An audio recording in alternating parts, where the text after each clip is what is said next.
Hey guys, it's Miss Johnson here, and I'm here to bring you your video on solving systems of inequalities by graphing.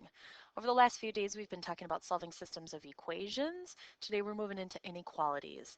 And the way that we solve inequalities is by putting them on a graph and looking for the region in which the two inequalities overlap each other. So let's take a look at number one, or up at the top of your page. The example at the top says, during one heartbeat, blood pressure reaches a maximum pressure and a minimum pressure, which are measured in millimeters of mercury.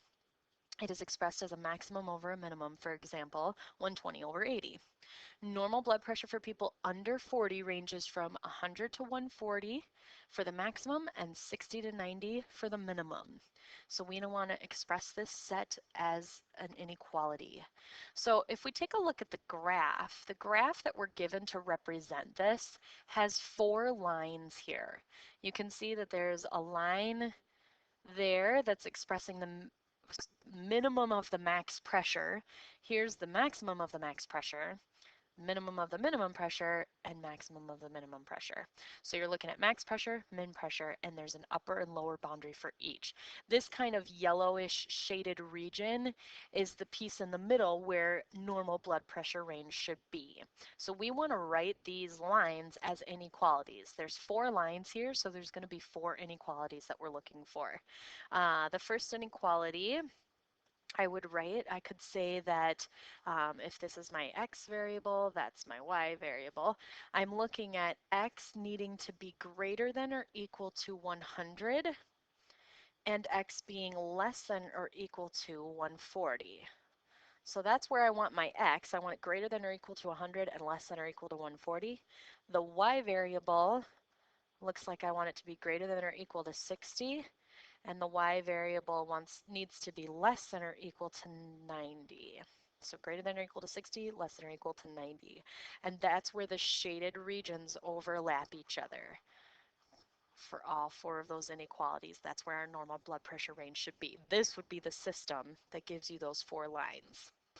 Let's take a look at the first example we have there. It says classic catering needs at least 15 food servers and 5 bussers to cater a large party.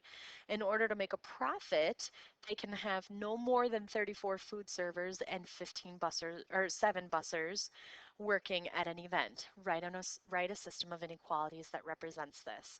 So I'm going to say that S stands for our servers, and that B stands for the bussers. Okay, so if I look at the servers need to be at least 15. So that means I need to have S is greater than or equal to 15. But I also need the servers to be less than or equal to 34. Okay, because I know that that's the max amount that I can have for food servers. So I'm going to have you guys pause the video and see if you can write the inequalities for the bussers at this point. And let's move on to number two. In number two, it says solve the system of inequalities by graphing. Now, when we graph inequalities, we want to look for them to be in slope-intercept form, y equals mx plus b, and both of these have y by themselves, so that is a good thing, then we're set there. The other thing we need to remember is, what do these inequality symbols mean? This might be a note for you to write down just to remember. When you have a greater than or equal to or a less than or equal to, that means you want a solid line. If you had greater than or less than, that means you want a dashed line. We talked about that back, I think, in chapter 1 even. So that's a good thing for us to note. So what kind of line we want to use. So let's take a look at these two inequalities. So the top one, I'm going to start with the y-intercept of positive 4. Go up 1, 2, 3, 4 places. And then I'm going to use the slope of negative 2. That means I count down 2 and write 1, down 2 and write 1, down 2 and write 1. This is greater than or equal to, which means I want a solid line through those points. And I want my solutions greater than, so that means I need to shade up. Now here's the thing about shading. When you're doing this with pencil, you're going to want to shade lightly. It's hard for me to do it with a marker. on the smartboard because you can't really make the marker any lighter. So, but shade lightly because you're going to look for a place where they overlap. And if you shade too dark, you're not going to be able to see that spot. So then let's take a look at the other line. The other line I'm going to do in purple. So I'm starting at the y-intercept of -2, and the slope is +1. So I'm going to go up 1 over 1, up 1 over 1, up 1 over 1. Again, I want a solid line. And this time my solutions are less than. I'm looking at less than solutions. So I'm going to shade down from the line. So then if I were going to read the graph, the area that I'm looking for, the area of overlap, is this piece right here, where these two equations overlap each other and you have both the purple and the blue shading. So that would be my solution. Now you could go ahead and darken in that spot. So shade kind of lightly at first, and then you could darken in the piece that has both. Let's try one more example together. Now I want to solve the system of inequalities by graphing. I have an absolute value inequality here. All right, so with that absolute value inequality, I have the absolute value of y is less than 3. This absolute value, if you think back to chapter 1 when we looked at solving absolute value equations and inequalities, this absolute value gets split off into two things. It looks like y is less than 3, but it also looks like y is greater than -3. So the whole system of inequalities actually has three inequalities there. It has the one that was there when we started, the y is greater than or equal to x minus 1, but then that absolute value has been split into two. Y is less than 3 and y is greater than -3. So I have three inequalities there that I have to graph. I'm going to do this top one in purple. I start with my y-intercept of -1.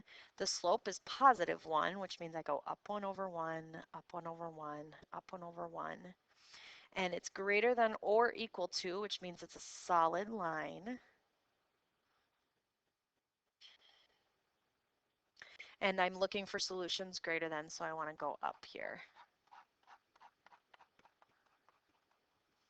And now you're putting three inequalities on, so it's even more important to shade lightly if you can. So I'm going to do the second one in red. I have y is less than 3. There's no slope here. It's just the y-intercept of +3, so I go up 3 places. And I have no slope, so it's a vertical, or I'm sorry, a horizontal line here.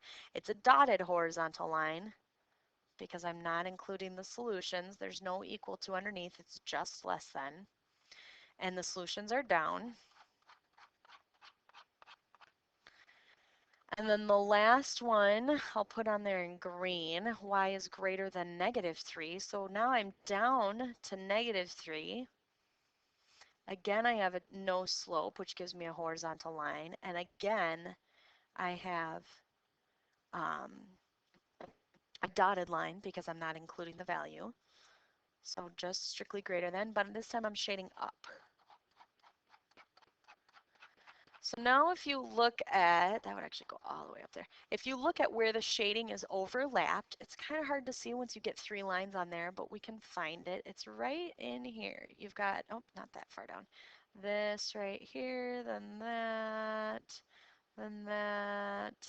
and it goes off that way. That's where all three colors are overlapped and where your solution set to the inequalities would be. All right, we're going to go ahead and stop the video at that point. Thanks for watching. Don't forget to hop back to Schoology and take your quiz, and I will see you all tomorrow.